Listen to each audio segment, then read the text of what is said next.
Hey guys, how's it going? Michael Troy here, and today we're looking at Red Room #2 by Ed Piskor'S. Okay, so this is the second issue of Ed Piskor'S Red Room.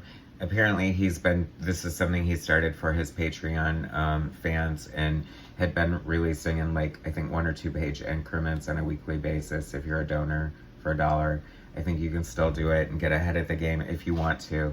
So, I don't know, it just seemed like the thing to get in print. I did issue 1, and it's trigger warning. It's very brutal. It's very gross. It's total shock and very disturbing, pretty dark. I love horror. I'm not so, and this reminds me of sort of Hostel as far as the torture go. I'm not totally into the torture stuff because it makes me queasy and sensitive, but we're gonna go ahead and look at it anyway because we did #1. So I really love this cover. I think it's great. I think that's a lot of fun. The Antisocial Network. I thought it would be funny to do a Wetworks parody, and the cover's sticky. Anyway, I don't know why.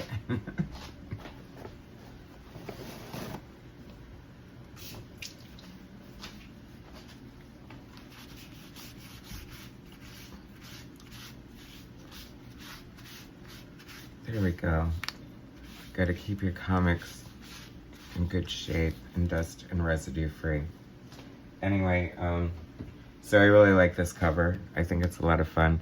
I thought he did everything traditionally, but I don't know if this must be some sort of computer effect, obviously. So maybe he's doing a vellum overlay or something. I'd like to know, just because he's super into his art and just a total artist. He has indie roots and went to the Joe Kubert School and worked under Harvey Pekar and with Jay Schultz. So he's got a lot of cred.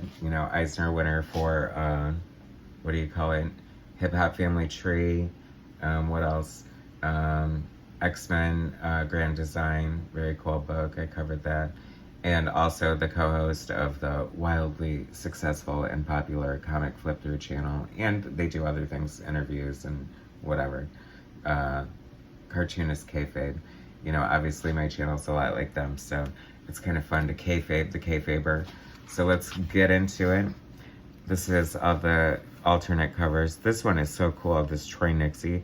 I feel like I remember him doing Harley Quinn for a little bit, and it was very simple, almost Alex Toth kind of style. So it's very cool to see that black and white, almost Wrightson Frankenstein sort of crazy ink work.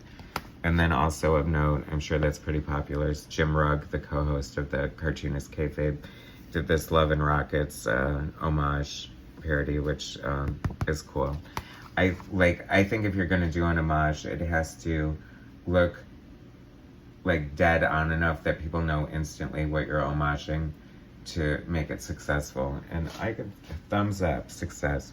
So this is crazy. So this Red Room is basically the dark web and people, signing up to watch people get tortured online. And so it is brutal AF, but there's a lot of cool art.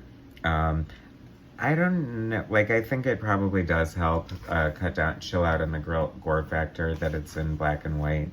So, almost a sepia tone, just the way the pages are tinted like that. So, lots of detail here. This is kind of cracking me up, how this chick's butt is on the surface like a flotation device there. I don't know about that. He uses this duo shade effect that was it's very old school and it's very Zipatone, but I love it. To great effect. I mean, look how cool this panel is here. And his art is sort of I mean, he's super talented as far as everything's on point with the variety of character sizes, the storytelling. I mean, you can tell that he thinks about all that stuff, and when he's putting in the work in the page, and it just comes off as super a good director, he knows what he's doing.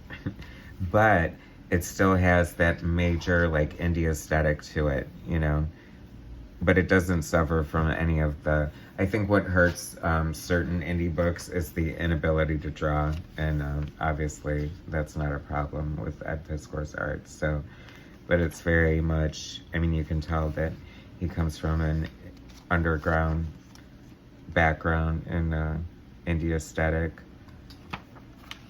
because, you know, his people, and I've said this before and it's not an insult, but his people just aren't attractive.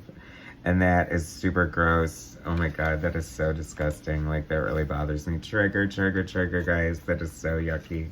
That is so disgusting. I mean, as a lapsed vegetarian, I'm kind of on the fence about that kind of stuff. Or, I mean, no. I mean, it's just gross. Gore Gallery. This is fun. Fan art. You know, he has such a good relationship with his fans, as far as, you know, the interaction with his show. So I think that it's very cool that he included, I mean, that's gross, but it's so comical in a way. And I have to say, I don't know, the color probably makes it less horrifying, if that makes sense. I don't know. Anyway, lots of fun and cool art in here. I love a book that is just like so art forward and art focused. I could totally live without like the storyline. Like, I think that's gross and like, ugh. Like, it just bothers me. Although it's weird, I love horror, so I don't know what the difference is. That character, I forget her name, but this is very cool.